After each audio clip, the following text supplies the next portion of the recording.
Kumusta mga kaibigan? Nasa Velor Channel kayo? Ngayon, ipapakita ko paano magpatakbo ng Android apps o laro sa PC Liver J laptop. Una, kailangan nating i-enable ang virtualization. I-type sa search Turn Windows Features on and off. Pumasok tayo at i-enable ang Hyper-V at Windows Hypervision platform. I-click ang OK. Pagkatapos, i-enable din ang virtualization sa BIOS, no? Depende sa inyong motherboard, i-enable ang virtualization sa BIOS. Sunod, punta sa Google at i-type Google Play Games Emulator. Puntahan ang unang link.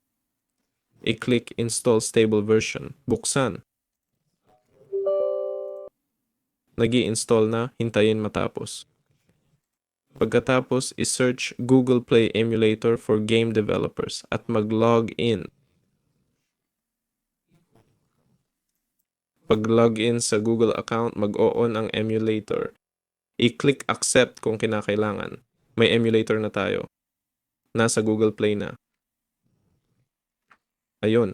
Pwede nang maghanap at tumingin ng available. Yun lang muna. Si Velor ito. Paalam sa lahat.